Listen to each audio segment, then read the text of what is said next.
Oh boy, take two. Hi everyone. Welcome back to It's a Maddy Mad World podcast. I'm the host, Maddy. Welcome to 2026. This is the official first review of the new year. I'm so excited. And as you can see, my room is officially done. And I'm so excited to be talking to you about this show today because we have so much to cover and so much to discuss. I wonder what it could be about. I mean, it surely doesn't have anything to do with one of my biggest obsessions. I mean, what could it possibly be about? I surely don't have anything to talk about with this franchise. I mean, it's not like it's covering 90% of my room or whatnot. I'm so excited to be talking about this show. I've been dying to discuss it because today we are talking about seasons 1 and recently 2 of the Tales of the Tmnt. I'm so excited. I'm so jazzed to discuss it. So let me just grab my notes and we'll get into it. Alright, got them. So, Tales of the Tmnt, not to be confused with Tales of the Tmnt Season 5 from the 2012 series. This series is a continuation or a pseudo-sequel, semi-canon, non-canon, we still don't know if it's canon or not, series that lasted 2 seasons. It came out in August of 2024 and recently just got canceled in December of 2025, which is ridiculous, but we'll get into that later. Colin Heck was the supervising director for 2024, and Kevin Molina-Ortiz was the supervising director for Season 2 of 2025, but was also a storyboarder for most of Season 1. Alan Wan and Christopher L. Yost were executive producers. Alan Wan had many other experiences working with the TMNT franchise, with 2012 and with Rise of the TMNT. And Christopher L. Yost actually worked on the 2003 TMNT series from 2003 with the 4Kids production. So we've got a lot of TMNT veterans working on this.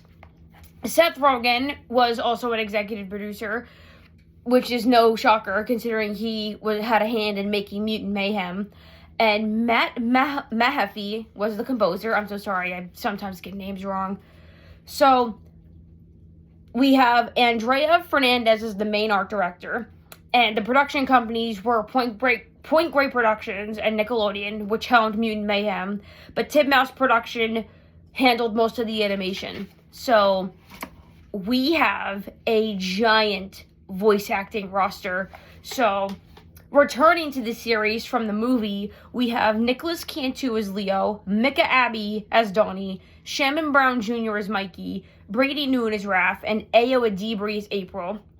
And fellow returning voice actors to this show from the movie are Natasha Demetriou as Wingnut, Rose Byrne as Leatherhead, and to a lesser extent, Post Malone as Ray Fillet, depending on who you ask, and Alex Hirsch as Scumbag. But amongst this giant slate of voice acting talent, we have Fred Tatasciore as the Splinter Vermin voice. We have Christopher Mintz-Plasse as Pigeon Pete, Max Middleman as Metalhead, Ahmad Jackson as Genghis Khan, or Genghis Frog, Wow, you would think I would have these names memorized by now. We have Ahmad Jackson as Genghis Frog, Alana Eubach as Bishop, Shelby Young as Irma, Jillian Bell as Lead Eel, Danny Trejo as Mustang Sally, Timothy Oliphant as Goldfin, Jamelia Velasquez as Angel, Carlin James as Hun, Tomoko Karina as Kitsune, Fred Armisen as Scratch, Ralph Inson as Razor, Peter Stormare as Toka, which is a badass name, Craig Robinson as Spuds, and Pete Davidson as Wrong, amongst others that I couldn't even manage to write down because there were so many.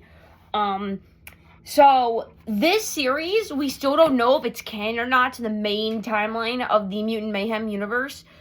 As far as we know, it's not, but as far as my recollection comes, I thought I heard that this series was supposed to be at least semi-canon to the sequel that's supposed to come out sometime in the future. We still don't know. We don't have official confirmation. So a lot of stuff gets left up in the air for interpretation, but I'll get into that when we get into that. So I love Ninja Turtles. It got me through a really tough time in my life a couple years ago. Not to say that I never got into it before then. I have experience with the TMNT franchise from when I was a kid. Of course, every kid at least has some kind of experience with it at some point in time. My experience comes in the form of the 2007 movie from way back in the day. It actually came out around the month of my birthday, and I remember I begged and pleaded with my dad in order to take me to see it. And after a lot of begging, he eventually caved. And me and my brother went to go see that together with my dad. And I remember I really loved it as a kid.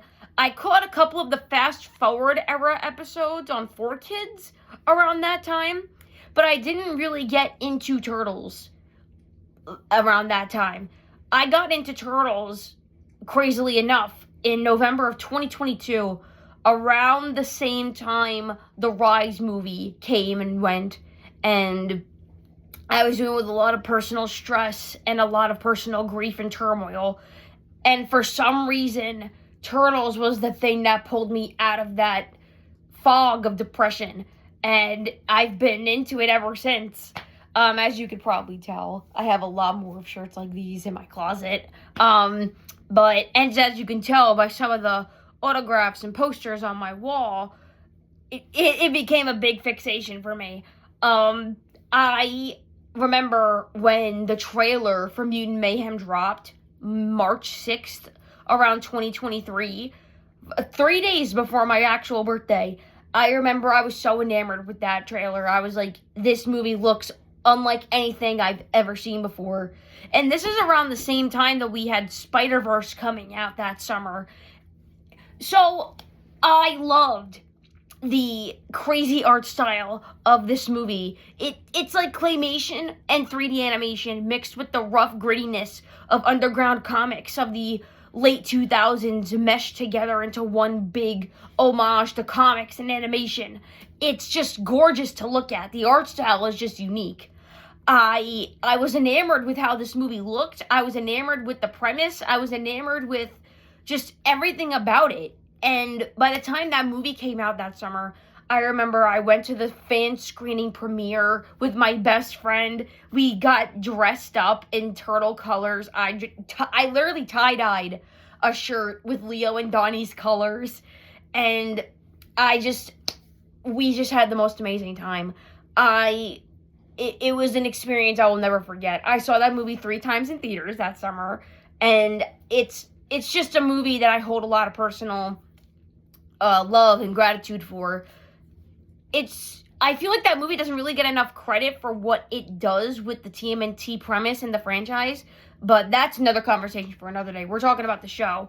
So this show came out right after the movie a year later, like I said, in August of 2024. And from what I understand, the show was received well by fans. We still had the people over in the corner. The Rise is the end-all be-all corner who just wanted to throw a dart at the ballooning success of this show and just wanted Rise back, even though it's probably never going to happen at this point. It's been years.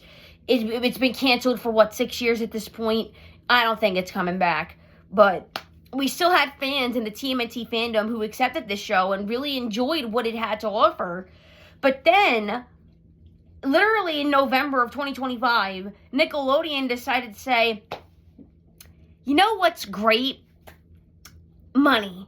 So we're just going to pull the plug on this show and just keep giving you more SpongeBob and Paw Patrol. And just to really kick you in the teeth, we're going to take away the Playmates line of toys too. So the TMNT legacy, as you know, it is going down the drain. We'll get into that right at the end of this video. But let us for now, please, talk about the pros of this show, because this show has a lot to offer in terms of the pros. Ain't that right? Ain't that right, Sadie? The Muppet Wonder. Ain't that right? Yes, it does. Alright, so let's just start with the pros, because there's literally so many of these. It spans like almost 2 pages. So the 2D animation is so good in this show. Titmouse Productions literally did such a phenomenal job with the character models and the overall quality of the animation, especially in season 2. They amped it up for season 2. I loved how this show looked. It literally looked like an old-timey 2000s, like early 2000s graphic novel comic come to life. I know that's like corny in the grand scheme of things, because we have so many of those kinds of shows these days, Love with Spider-Verse and Arcane Season 1 kind of coming in and blowing things out of the water by their quality and their production value, when the styles that they manage to incorporate into making it look as different as it does. But I really like what this show had to offer in terms of its visuals, because it just looked so appealing. This is the first time that we've really seen a return to form for 2D Turtles since Rise, and it looks phenomenal. I loved how the Mutant Mayhem Turtles translated into 2D designs. I loved how some of the background characters looked. I loved how the mutants looked. I really loved the designs of some of these new mutants in Season 2. Toka and Razor's new designs in this show looked awesome and badass, and this is probably the version of them I'll think of to this day, because they just looked so vivid and different from all the other versions we've seen of them in the past. I adored some of the new takes on these classic characters that we haven't seen in years, like Jordan Perry, the made-up, like, stand-in for Baxter Stockman for Secret of the Ooze. He even gets to come back in the show as a villain for Donnie's arc. Like, that's so cool, and he's voiced by Macaulay Culkin's little brother, which is kind of crazy. I loved how some of these fight scenes played out, the action choreography, and how the flow of different action scenes kind of meshed well with each other, if that makes any sense. The fluidity of the combat itself looked phenomenal. There was the right amount of kind of juxtaposition between action scenes and just stand-in, slice-of-life comedy fluff kind of material. But I loved how in Donnie's arc there was this kind of subtle suggestion of sci-fi horror that kind of played into the 50s pulpy sci-fi aspect of things that builds up the suspension more than rather just jump scares you just for the hell of it. I loved the designs of Leo's Night Ninja arc. All their costumes and the sleek black and different outlines of their color schemes. Even April's kind of like limited design for that looked kind of awesome. I loved it. It's season 2 just really killed it with the visuals, but this whole show in particular just looked phenomenal, especially season 1 episode 12, The Pearl. We will talk about that. This goes without saying, the voice actors killed it in this show. The returning voice actors from Mutant Mayhem, in particular, the ones playing the main characters, they have amazing chemistry with each other. This is the first time in TMNT history we've gotten actual teenagers to play the Teenage Mutant Ninja Turtles, whereas every other version of them were voiced by adults. And that's not, like, disrespecting them, because they did phenomenal jobs as well. But it's a whole other ballpark when you get the age demographic of the characters that you're supposed to be writing and animating for to be the main characters, and it works. So when Seth Rogen cast these kids to be these characters, they ad-libbed 90% of their dialogue, and half of that dialogue made it into Mutant Mayhem. And I wouldn't be surprised if they ad-libbed their dialogue for the show, and that just made it in, because it's... So, the chemistry between the 4 main characters is phenomenal. Nicholas Cantu, Brady Noon, Micah Abbey, and Shannon Brown Jr. all have such phenomenal chemistry with each other. You would think they would have been friends from day one, from when they were kids. The way they interact with each other and play off of each other and they riff off of each other, it's just so organic and it's just so natural. The way that they improvise scenes together and the way that they mesh their lines into having natural chemistry with each other, like almost like they've been brothers their whole lives. It's just so well done. Special praise to Mecha Abby in particular, because I know at the start of the Mutant Mayhem popularity, he was getting riffed on because his voice changed because he was, like, growing up, but, like, he killed it. Either way, both in Mutant Mayhem and in seasons 1 of 2 in the show, he really grew into the character, like, literally, quite literally grew into the character, because again, they're teenagers. The Teenage Mutant Ninja Turtles are teenagers. Like, this is the youngest iteration of them that we have to this date. Like, of course they're gonna grow up and sound different. Like, come on. But no, I just think everybody killed it in this show, like they did in the movie.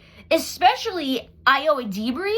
So, way back when Mutant Mayhem was coming out, I had no idea that she was older than the Mutant Mayhem cast. Like, the 4 turtles. I had no idea she was older than them. She sounded like she could have been their age. She killed it as April. I loved her. We need more of this April in, like, everything. Like, this April, like, is so cool and awesome.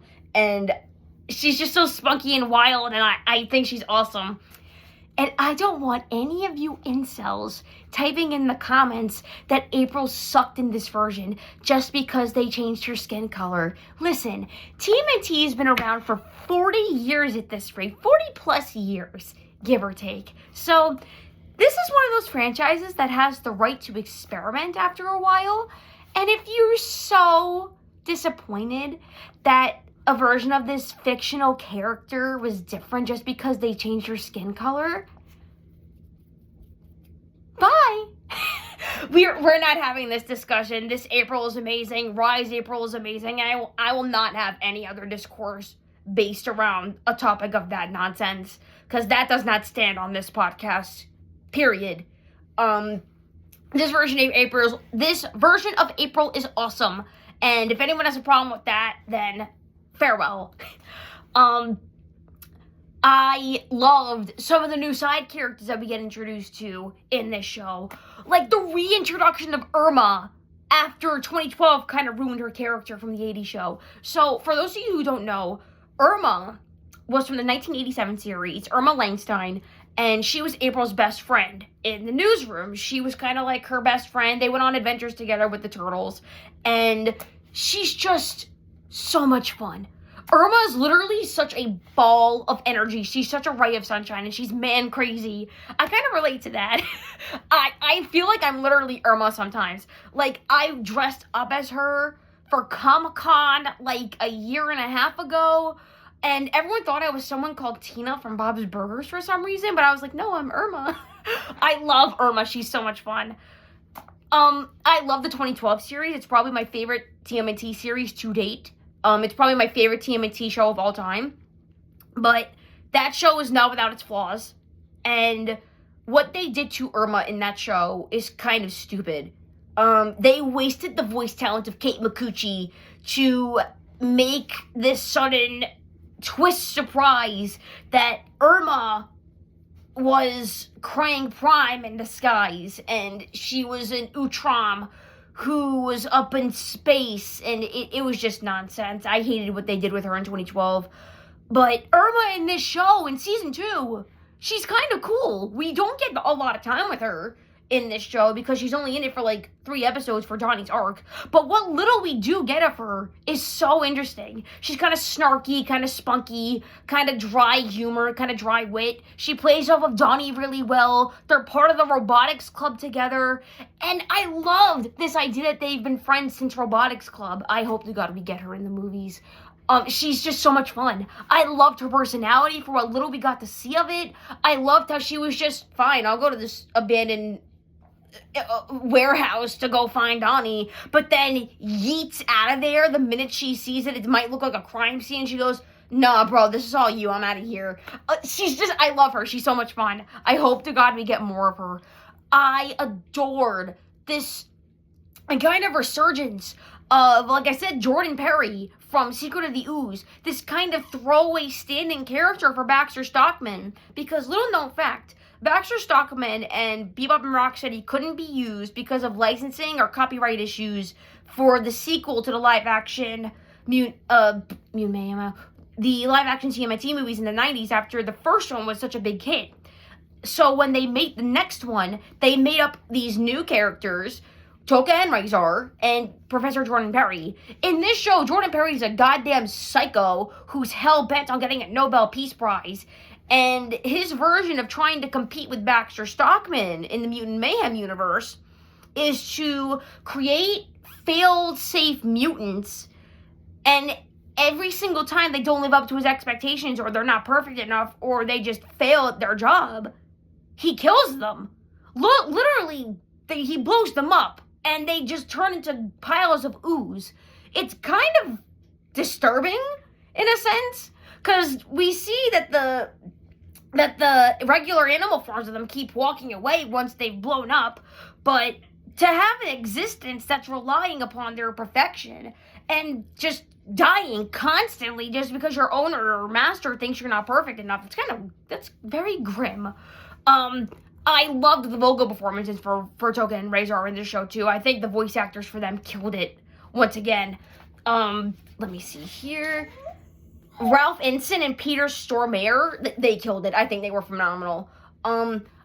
I loved how wacky and dumb Rod's siblings were. I loved how they pretended to be smarter than they actually were, but in reality they were just kind of stupid and just relying on their dad's inheritance money to just muck around and earn his approval just by pretending to be smarter and more successful than what they thought they were. I really loved some of these characters in this show, and it's such a shame that we won't get to see more of that, but we'll go into that later. The East River 3, I adored them from season 1. The later half of season 1, so how season 1 was written was that there were 2 story arcs for the first six episodes and then the last 6 episodes. So we had the Mechazoids arc in the first half, and then the East River 3 arc in the second half. I loved the East River 3. I thought they were so interesting and so compelling as antagonists, and I adored their designs. I especially loved their power sets too, where Goldfin used his shorter stature as a goldfish and literally used that to gain the upper hand in battle, and was faster than a ping pong ball, and had these fins, like these little like blades that could cut into anything, steel, metal, stone, and break them. I loved how Mustang Stally kind of had this unbreakable, like, hardened skin for a seahorse, and was just this kind of rough around the edges brawler. And I loved how Lee the Eel utilized her electric abilities to shock the water to electrocute people. I thought that was clever. I loved their dynamic together. I loved their arc and their story. And I thought they were the best part of season 1. Just in all honesty, I thought they were the best villains of season 1. April got more to do in this show, which was great. I loved her dynamic with Leo.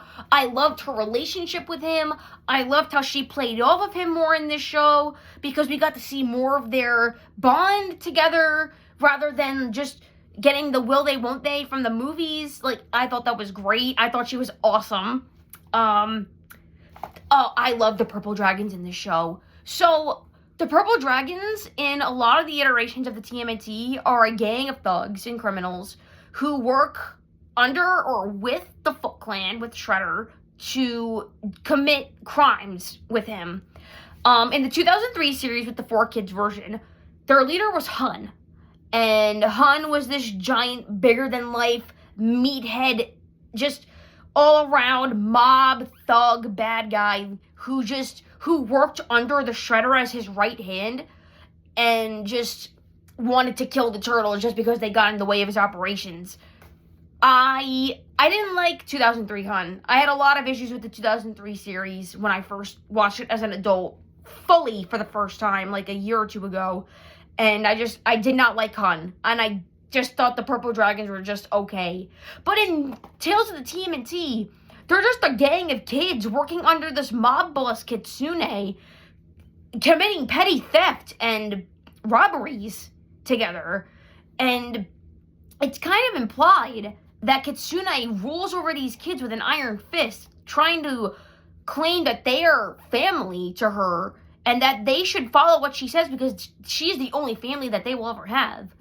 And I don't know if this is the case. I really want to know if they drew inspiration from the first TMNT movie back in 1990. Because in the first movie, what do we see? A group of runaway kids stealing and committing theft and petty robberies and pickpocketing and giving Shredder the profits of it. So I don't know what they did with that stuff in the first movie, but we see some of that in the show. They're doing the same thing as they did in the first movie, but under Kitsune. And in season 2, they now run an underground fighting ring that's totally legal, but they kidnap mutants and put hypnotizing chips on the back of their necks so they can't say no, or they can't say, I don't want to do this. They're just completely under their control and just use these punching bags unbeknownst to Raphael to get his aggression out and to make money as them being killing machines against each other every night. And Kitsune herself is just kind of creepy in this show, and I kind of loved it. So, in the IDW comics as well, Kitsune is Shredder's will they, won't they lover, I guess, from the past. And she sees the future and has the ability to manipulate and brainwash people, hence why Leo turned into a Foot Clan soldier in the IDW comics for a brief period. She messed with his mind and brainwashed him so bad that it messed up his brain chemistry. And in this show, she's a mob boss, and she, in season 1, she just straight up says, I'm going to sell you to Raphael, to the highest bidder, and I'm going to cut off one of your fingers to give to science for research. It gave me Cynthia Utron vibes, and I was like, oh my god, please no. God, no. Please no. Not the milking again. I really liked Kitsune as a villain. I just really love the Purple Dragons, especially this show's take on Hun and Angel. Like I said about Hun, he was in the 2003 series. He was kind of in 2012 as kind of like a Bruce Lee knockoff. And Angel's kind of been here and there throughout the TMNT franchise. She's kind of blipped into existence and disappears for a couple decades. And then she makes an appearance once or twice in the comics. She played a heavy role in the IDW comics as well, but then she kind of disappeared from the radar for a little while. But in this show, I don't know if this is implied or if this is confirmed by the writers. I kind of get the vibe that Angel and Hun are kind of related, or they're brother and sister. And I love that idea. Angel's kind of the smart one, the more tactical of the two. And Hun is the kind of dim-witted, muscular brawn of the two. He uses his stature and his brute strength for intimidation, but in reality, he's a timid kid who cares about animals and sees Raphael, by extension, as just a helpless animal, even though he's a mutant who could kick his ass. And it kind of comes to bite him in the ass in season 2 with the whole Raph fighting in the underground ring arc. Because he tries to warn Raph about what's really going on, and Kitsune just gives him this look, and it shuts him up in the silence, to the point where he has to slide Raph a kind of Morse code hidden message to kind of let him know what's really going on so he could save his brothers. I loved Hun in this show. I thought he was amazing, and I loved Angel. I thought they were an amazing duo together. This version of Hun and Angel are by far my favorites of all time, just by what they did with them in this show. Moving on. Oh my god, episode 12 of season 1, The Pearl. Some of the best shooty fight choreography in this whole show from the first season. I couldn't get enough. The first time I watched episode 12, I was just sitting there slack-jawed because I was just so blown away by the fight choreography and how beautifully it was animated. So, fun fact, Kevin Morlino Ortiz was the storyboarder for The Pearl. The fight sequences in particular, the first time at the museum and the yacht at the end of the episode. Oh my god. You could tell why this man got a promotion from being a storyboarder to an art director and a supervising animator director for season 2. We need Kevin Morlino Ortiz to be in more 2D projects, particularly with the Turtles from now on. We need to keep giving this man work. He knows what he's doing. He killed it with the storyboards for The Pearl. They were amazing, and you could tell he played a major hand in some of the storyboards and the fight sequences for season 2, they were just so well done. Like, oh my god, season 2 was a feast for the eyes. I loved it. I loved Splinter as the Rat King. So season 1 of Tales of the TMNT brought up this idea of Splinter being the Rat King because the rats of New York kind of congregated together and see Splinter as their leader because he walks and talks like a person because he was mutated. And they just keep giving him stuff, but he doesn't really want the attention until he realizes that his sons and April are in danger, and he decides to use the rats as a means of helping his sons. And it's, oh my, we need more of that idea with Splinter. It's so cool. It's literally so cool. I love the unique flashback sequences in the first half of the season with the Mechazoids arc, with each brother retelling the story in every episode of what happened with Bishop, with their first confrontation with her, with Leo's Frank Miller Dark Knight-esque Batman narration, Raph's grim, gritty Hellboy-esque kind of intro, Donnie's video game intro with the game over sequence, and Mikey's little happy-go-lucky drawings. Like, that's just so creative and fun. So, season 2 was leaps and bounds better than season 1, because one of my biggest problems with season 1 of Tales of the TMNT was that the pacing suffered, because, again, we only had so little time to deal with the threat of the Mechazoids and the East River 3 that we didn't really get to know Bishop in part 1 as an antagonist, whereas in part 2 we got to know the East River 3 a little bit more, but their motives weren't really there until the last episode. So the pacing in season 1 was just so rushed and gung-ho, but season 2, like, you can tell that they took the criticisms of season 1 from they took the criticisms from season 1 seriously. They listened to the fans, and they put that to use in season 2 and made the stories breathe. You actually got to spend time with the turtles on their own and see what they were up to as individuals, and dealing with them in their individual arcs, and letting the pacing breathe better. Every single turtle story in season 2 got to flow cohesively because you weren't worried about rushing for the pacing and making sure that every single minute detail was like meshed into place. Raph's story made sense, Donnie's made sense, Leo could have had a little bit more work, and Michelangelo's was just but every single arc in season 2 got to breathe, and they let the pacing flow. It was leaps and bounds better. You could tell they took the criticism seriously. The action scenes in season 2 are so fluid and creative, and the comedy punches are solid and play into the scenes better, and they make jokes about the TMNT franchise in and of itself, a la with Raphael making a jab at Leo getting thrown out a window, because it's a meme in the TMNT fandom that Leo at some point in way, shape, or form will get chucked through a window. And it happens. I loved some of the way Donnie's character arc was done in season 2. So, something I never really took into consideration was that when they were remaking these versions of the Turtles, making them younger, I believe they're supposed to be like 14, 15 in this version. So, they're kids, obviously, but in every other version of the TMNT, Donnie is always depicted as the genius. He's the tech guy, the brains of the bunch. He's the robo-whiz. He's the gadget guy. He's the go-to for when things go wrong. Everyone points to Donnie and goes, "Fix it." Like, "Fix it, Felix!" Like that. But in this version, Donnie's just a kid. He's not a brain whiz. Just because he's mutated, it doesn't make him a genius overnight. In his arc, everybody's looking to Donnie for answers on why these new mutants are exploding and why they're trying to hunt them and kill them, or why they want their blood. And every single time, Donnie goes, I don't know.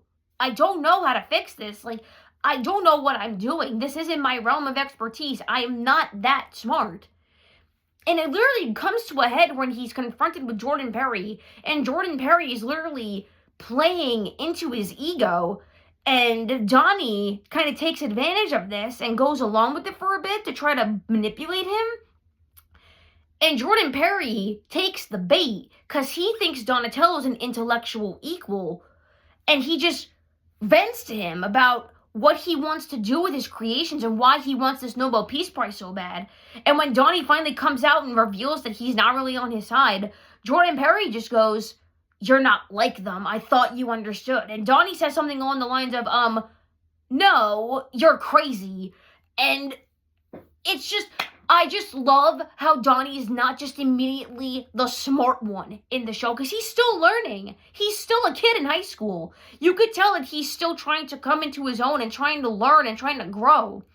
And all he knows how to do is robotics. He's part of the robotics club with Irma in school. That's all he knows how to do. He's not this crazy smart tech whiz. He's not just the gadget guy. He's just a kid who's trying to figure things out.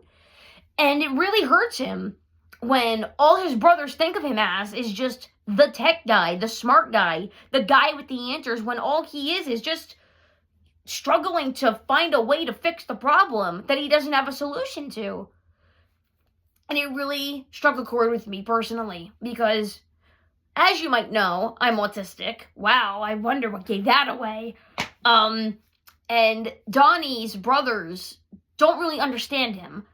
They only see him as the smart one, and they think he's throwing a hissy fit when he storms off and they go off to get food together, and he's just trying to look for Wingnut. And they don't understand that he is his own person. He's not just the smart one. And later on, when they get captured, when they go to investigate the warehouse, they're all sitting in cages together, and Donnie's trying to figure out how to work a metalhead to start freeing them. And Leo and Raph and Mikey start telling Donnie that they remembered everything that he was into because it was something that he was so passionate about. He's passionate about anime and manga and comics and movies, and he always thought that they weren't interested. He always thought that his brothers just didn't care about his interest, and they just didn't care about him as a person, as his own individual. But when they said that they remembered the stuff that he was into and just accepted him, and they said that they were always going to be there for him, and just they loved what he was into, they liked some of it. I don't know, it just really struck a chord with me, because I've had that happen a lot personally in my life, and oh my god, I felt so bad for Donnie in that moment. I was like, oh, poor baby boy. Like, he's finally understanding that his brothers see him and they accept him and they value him as part of their family and part of the team. Like, it really got me. But, whew. Now, we come into the cons. And I'll just try to speed run some of these because I want to get into the meat and potatoes of this review. So, okay, Bishop and the Mechazoid episodes in Season 1. So, Bishop, I feel like, was a character that should have been saved for a future movie or the comics. Because Bishop, in the Tmnt universe, is kind of a psychopath. So, Bishop was created for the 4Kids series, and for a 4Kids show, to have a villain like this, a la Judge Claude Frollo, it's just kind of shocking, because Agent Bishop works with the Earth Protection Force, the EPF, and he's immortal. He came from the era of the Civil War. Aliens took him from his timeline, experimented on him, gave him the ability to be immortal, and he then dedicated his life, his entire existence, to hunting down extraterrestrial forces that come to Earth as a threat or as a means of peace. And it doesn't matter. They're dead. He will execute them. They are coming back to his lab, and he is going to experiment on them. And he's kind of a scary guy. He uses his position as a man in power with the government and the EPF to kind of do what he wants. He doesn't see the Turtles in the TMNT 2003 series as equals or as allies who are trying to defend the city. He sees them as an imminent threat and a danger that need to be eliminated and killed. He literally tries to experiment on them the minute he gets his hands on them. He constantly keeps trying to kidnap Splinter to use him for his own means. And in one of the most crazy... I still can't believe I let this happen on television, considering they banned Insane in the Membrane for being graphic. But they let Splinter throwing Bishop into a hook and thusly hanging him on screen. All you can see is his feet, like Clayton from Tarzan. Like, they still got away with that. And yet he still lived, because, again, immortal. Bishop is a force to be reckoned with. And he's a dangerous antagonist. You don't want to mess with him unless you want the literal government breathing down your neck. But in Tales of the TMNT, they made Bishop a woman, which, okay. And Bishop, in this series, is just a struggling inventor who wants to make robotic aids to help people, which is a fine goal, but it's not suited for Bishop. So Bishop in this show goes from being this humble, struggling robotics genius who's trying to pay homage to her deceased sister by making a robotic aid to help humans, into a xenophobic psychopath over an accident, a literal accident, because Superfly happens and demolishes half the building that she is in with Ron, and it breaks her prototype. And in the wreckage, she sees the Turtles, and immediately the xenophobe switch is flipped, and she goes, all mutants must die, in the span of 10 seconds. It makes her motivations seem so petty and childish in comparison to the other versions of Bishop that we've gotten in the past. So she goes from being a robotics expert to a whining idiot and goes basically, wah, wah, wah, you broke my robot dolly, now I have to kill all mutants. It literally makes no sense for the character of Bishop, because Bishop, like I said, in 2003, he would have just tried to kill them on the spot. And in 2012, the other version of Bishop, he was an Utrom in disguise. I know, it's crazy, but bear with me. He is an Utrom in disguise, using a Bishop body to control his movements and to hide amongst the humans as a means to protect the Earth from the Triceratons and to save his home planet from being usurped by Crane Prime. So, again, still kind of in the same vein of being a force to protect the Earth, but not as extreme as the xenophobe 2003 4Kids Bishop. I feel like Bishop in this show was so underutilized. I feel like they really just should have waited to use her for, like I said, a future movie, to bring her in with the Shredder maybe, or wait until the comics, because how the show ends, it's so infuriating, but we'll get there when we get there. But you can tell they were planning something with Bishop. They were building her up to be a force to be reckoned with, because at the end of her arc, at the end of the first part of the series of season 1, she turns herself into the police, but it turns out it's the Earth Protection Force.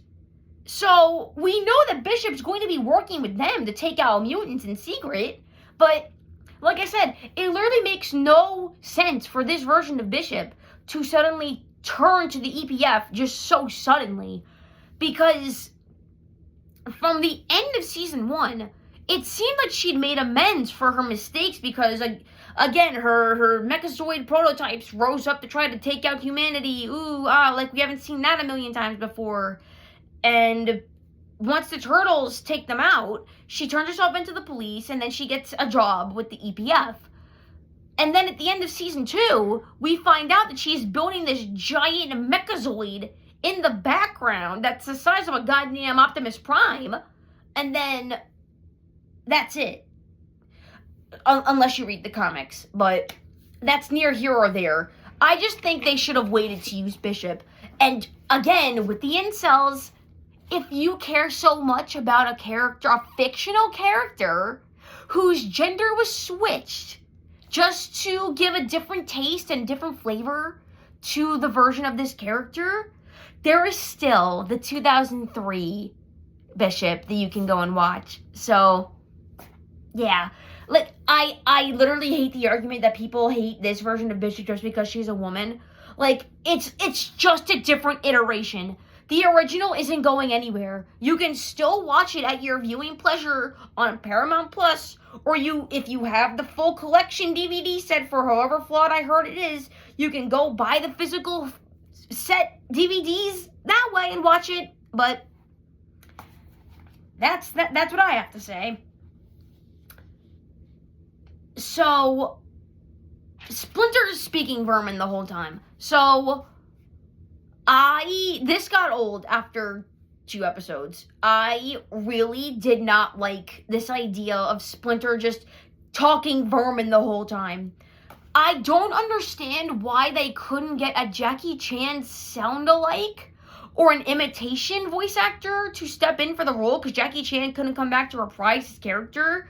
I don't know what for this show, but Splinter talking Vermin the whole time got on my nerves like that. I did not like it. I thought it was just a wasted joke. I thought it got old real quick.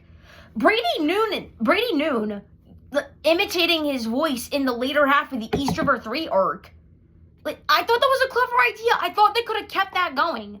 Like, to use a storytelling method of Splinter, even though he's not talking, have someone else imitating his voice a la storytelling style, and have Splinter talk that way.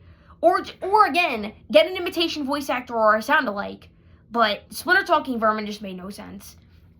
And again, this whole thing with the continuity and the canon thing being up in the air. So I don't know whether or not this is canon to the Mutant Mayhem universe. We don't have confirmation on that. I don't understand why they're not coming out and saying what this is. Because there is a lot of plot threads that are left open at the end of season 2 and at the end of season 1 that could be expanded upon in a future movie or a comic or maybe even a video game. But do Bad Bernie and Goldfin keep working together? Are they like in cahoots? Are they like forming a group or a mob together now? Are they just in business together? Is Bishop's Mechazoid still going to be a potential threat? We don't know. Are Sally and Lee coming back? We don't know. There's a lot of questions that are never going to get answered because of obvious recent events, but I'll get there. What's shocking to me is that there was zero mention of Shredder or the Foot Clan in this show. Not even as a passing mention from a villain or just a simple graffiti tag in the background to hint at their upcoming presence in the sequel. I don't know whether they're saving the big reveal of Shredder and the Foot Clan for the sequel in particular, but I thought it would have been nice to just at least get a hint of Shredder just to let us know that he is coming. Because we got a flashback episode with Jordan Perry and Baxter Stockman, so if Baxter Stockman can make a brief cameo appearance, why couldn't the Shredder? Okay, so why did they constantly say Post Malone was reprising his role as Ray Fillet when it's obvious that they're reusing his dialogue from the movie? He had no spoken dialogue. He just kept saying, Ray Fillet, the whole time. I don't know why they kept that as a joke. I don't know why they couldn't let him talk. Because he spoke in the movie. He didn't just sing everything he said. He was capable of speech. I don't know why they couldn't get Post Malone to do new lines or give him new dialogue, but the Ray Fillet thing just got old real quick. Mikey's arc in season 2 was pretty lackluster, although his speech in the elevator literally gave me chills and I thought it was the sweetest part of his character arc. Mikey's arc could have been written a whole lot better, whereas Leo's, story-wise, makes no sense. Literally no sense. So, we go from Raph's amazing character arc of him dealing with his aggression to Donnie's kind of pseudo-character arc of him grappling with his identity, of dealing with him being not the smart one, not the go-to guy for solutions and problems, to Leo's arc being a discombobulated mess in terms of the writing. So, Leo becomes the Night Ninja because he's called a superhero after an incident in the subway. And he dons this persona of the Night Ninja to take out thugs and criminals. And his brothers want in on the action, so they join in, and April joins in. But we go from getting introduced to this villain, LaFleur, who started a dog kidnapping ring as a front for an undercover gun smuggling operation, a secret arms operation, to her being the cover for Scratch, who may or may not be Old Hobbs' stand-in for whatever reason, but Leo's arc literally made no sense story-wise. So we don't know what Scratch's motivations are until the final episode of Leo's arc. We have no idea why he's trying to turn the dogs of New York against their owners, because we don't know that until the last episode. And it's all to do with the vengeance against Splinter. So, backstory time. In the IDW comics, there's a character named Old Hob. He's an alley cat, like Scratch. His and Scratch's backstories are literally the same. I wouldn't be surprised if they just used Old Hob's backstory as the backstory for Scratch, because it's virtually the same. He tries to take one of the turtles as a snack. Splinter, as a rat, retaliates and takes his eye, and as a result, Scratch touches the ooze on accident and is thusly mutated. So he starts this lifelong vengeance quest against Splinter for thinking he ruined his life. And as infants, the turtles think he's their imaginary friend, and they constantly give him hell, even though he's trying not to get them killed. And it comes to a point where he thinks that they're Hellions and he runs away. And later on, when he confronts the turtles, he tells Leo, "Do you know who I am? Do you even remember what you did to me?" Leo just goes, "No, I don't even know who you are." A la Thanos. And it gets to him. But they're literally another con real quick. LaFleur, why was she here? Literally, why was she here? She contributed nothing substantial to Leo's story. You could have taken her out and made Scratch the de facto villain of Leo's arc, and nothing would have changed. Literally nothing would have changed. She was a wasted character. She was a terrible villain. I'm sorry. She just should not have been there. Wasted character, wasted vocal performance. She just a pointless character. She didn't need to be there. But I don't know why they couldn't just use Old Hob as Scratch. I don't know why they called him Scratch and just made him different. I don't know if that's a rights issue or a copyright issue, or just they thought Old Hob was too intense from the comics, because in the comics he's a domestic terrorist and he's a psycho. So I guess that makes sense. Old Hob is literally crazy in the comics, but I guess that makes sense as to why they made him a little bit more tame for this version and renamed him and redesigned him. But so for me, he's just diet Old Hob. Like, diet dollar store Old Hob. That's just how I'm gonna see it. So, if I had to rank the different character arcs for Season 2, I think I would do it like this. So, This is not because I'm biased, okay? This is not because Donnie's my favorite turtle. Donnie's affected me personally because of the character stuff that he went through. And I loved the horror element of the sci-fi, pulpy, 50s-esque horror that played into it. I loved the animation that was done for that set of episodes. Raph's is number 2 because his arc was done beautifully, with him dealing with his aggression, him trying to come to terms with him dealing with his anger, and the fighting ring and the purple dragons playing into it. I thought that was amazing, and the fighting in that one is probably the best in the entire season. All the fight choreography that happens in season 2 is probably the best, and the jokes land a lot better in Raph's arc.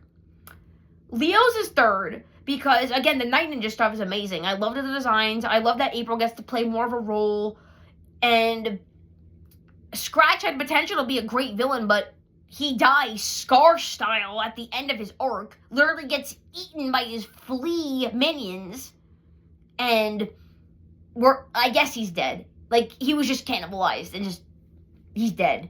And Mikey's is just last place, because again, his story was just a little lackluster.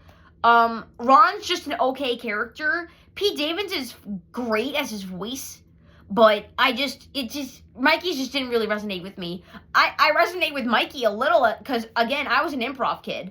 I was an improv kid in college for, like, 4.5 years straight, and I resonated with that. I was like, fellow improv kid, hell yeah. But, no, I just feel like Mikey's was just a little bit lackluster. But now, what you've all been waiting for, buckle up, kids. We now come to the rant portion of this review, because this, for those of you who don't know, is the second time Nickelodeon has decided to pull the plug on a Ninja Turtle project just as it was starting to gain popularity. The first time they did it was with Rise of the Tmnt back in 2020 at the height of COVID. And whereas Rise got to have a swan song send-off a la its movie finale on Netflix 2 years later, the fate of the Ninja Turtle franchise is kind of up in limbo because the Playmates license just got pulled. The last Ronin movie got canceled. And a new live-action series that we didn't ask for is being made in its place.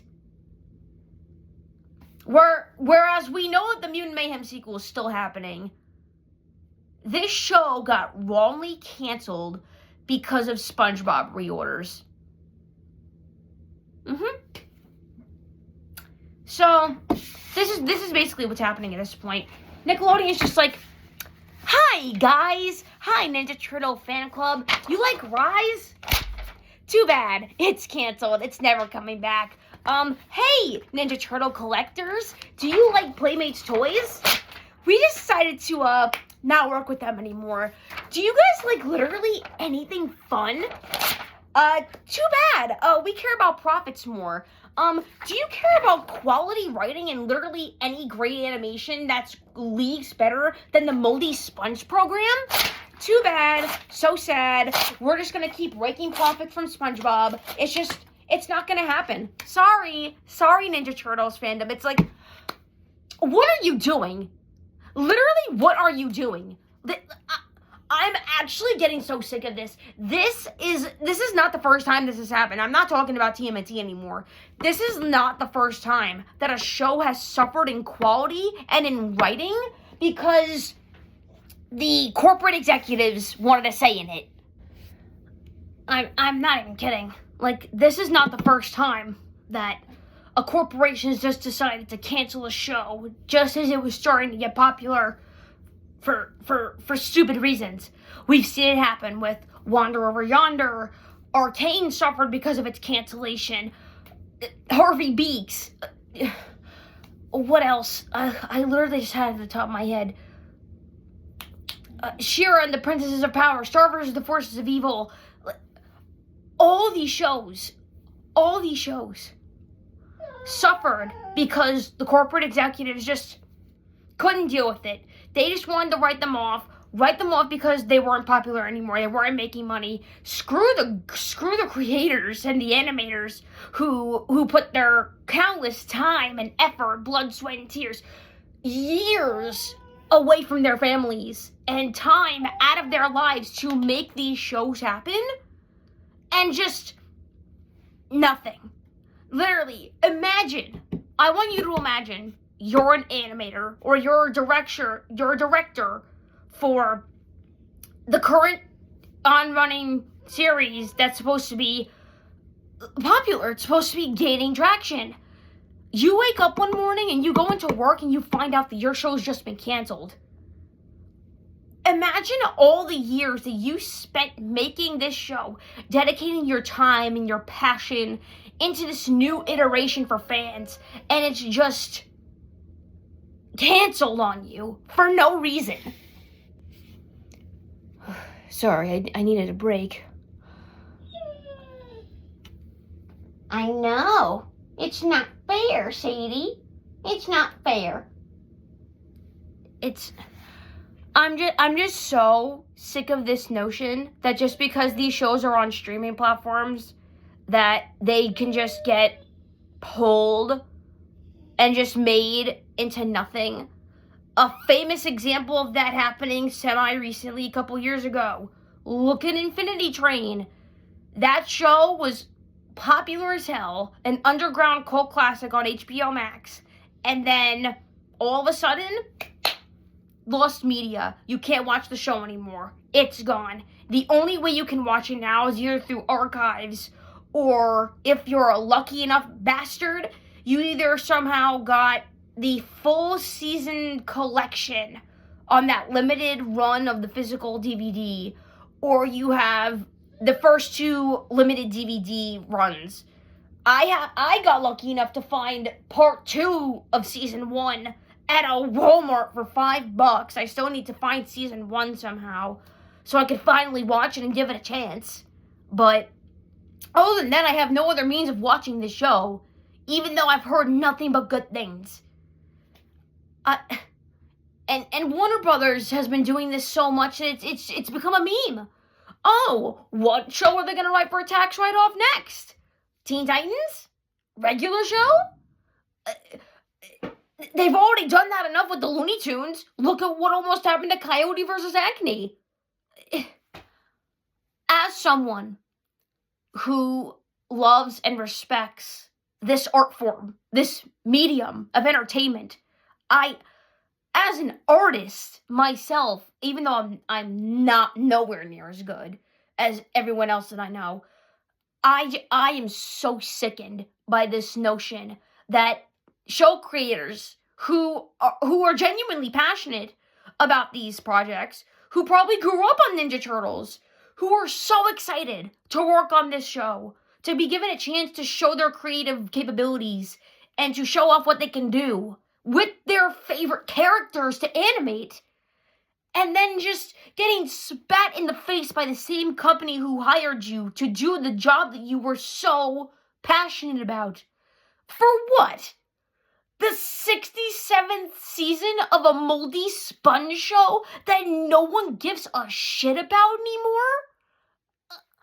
SpongeBob stopped being funny after the movie. I'm sorry. Nickelodeon just needs to let it go. It's just... Listen, I don't mean to preach and to ramble about this nonsense, but I'm passionate about it because artists deserve to have their work shown. They don't deserve to suffer because of corporate mandate. It's people who worked on this show spent so much of their time and energy into it and probably got laid off because of it. It's just so disheartening to me. It's just like with the Greg Sipes situation back in September, or what was it, September or August? That we found out that he got fired because of a disease he couldn't control. It's like, imagine waking up to go to work and you just find out that you don't have a job anymore.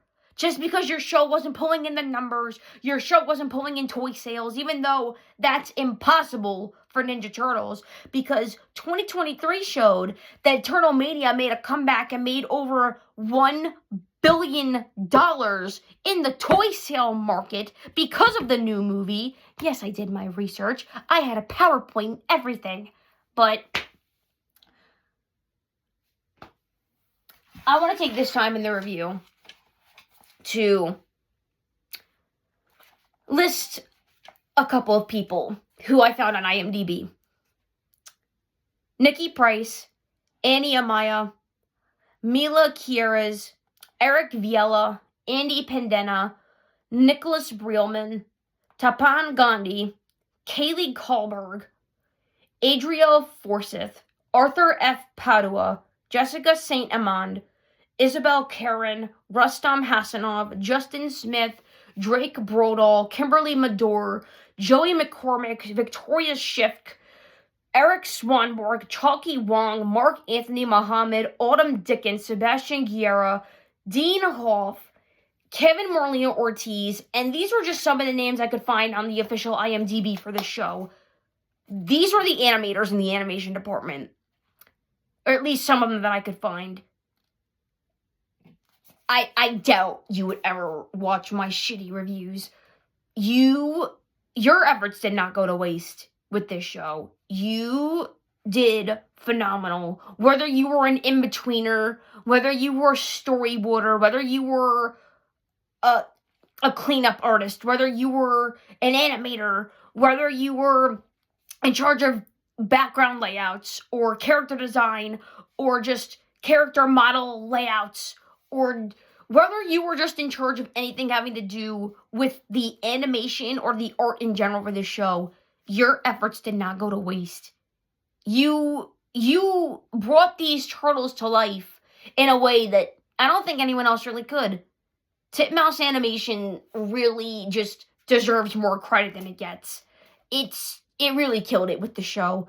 And I hope to God that the animators who were screwed over by Nickelodeon, and really anyone who worked on the show when it got canceled, finds better work elsewhere and just has a better future in the animation world, because you guys deserve better. And I hope that you get nothing but success in the future. So I love Tales of the TMNT. As you can see, I have the first season on DVD. I have no official confirmation yet as to whether or not season 2 is going to be on DVD or Blu-ray yet. I have a feeling it might be because season 1 got released. So, not all hope is lost with this show, by the way. Despite it being canceled, IMDb, for the grace of God, I don't know who's in charge of IMDb, but thank you. Thank you to whoever decided to give the writers of TMNT, Tales of the TMNT, a fighting shot to continue telling the story that they wanted to, unlike Rise and Andy Soriano.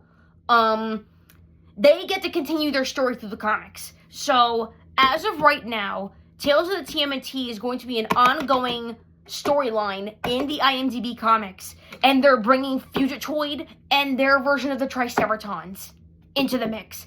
So, for all that is holy, if you're a TMNT fan and you want to keep supporting the Tales of the TMNT universe and the people who worked on the show, buy the comics.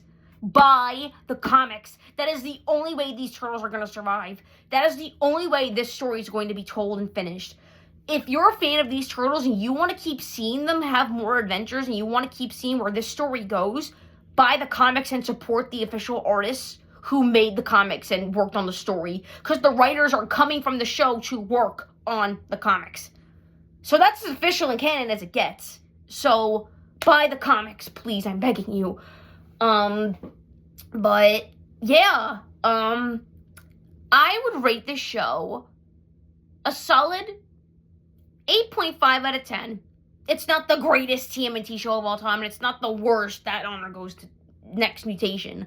But it's popcorn material. This show is a lot of fun. This show is for any TMNT fan if they're just getting into the franchise. It's a great gateway entry for new fans or newcomers to get introduced to the TMNT lore and to get introduced to some fun new characters and some amazing action choreography. And if this show gets you into Turtles, there are plenty of other versions for you to get introduced to, like the 2012 show, and Rise, and the 1987 series, and even 2003, even though it's not my favorite. And there's all the movies, even the Bayverse ones, and Batman versus the Tmnt, which is amazing. I just love this show, and I wish it had gotten better. It deserved better. And it didn't deserve to die after 2 seasons already, after it literally just got started. So, that's what I have to say about it. Thank you for watching this long review. Oh, there's going to be more in the future, I promise. Since we're in the month of February, I'm planning on doing something wholesome and fluffy and romantic, since it is the month of Valentine's Day. And I think I have one in mind that I want to review, and I'm just so excited to get more reviews started. I think I might re-record my episode 1 of this podcast, because that's my Gargoyles episode, and I want to talk more in depth about some of the characters and stuff from Gargoyles in this redone episode.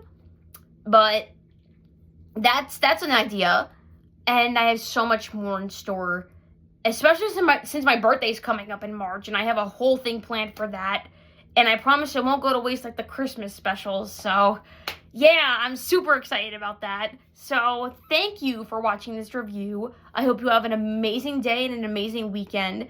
And if you have a favorite turtle, let me know who it is in the comments. And if you have a favorite version of the TMNT that you like, that you think is awesome, let me know also.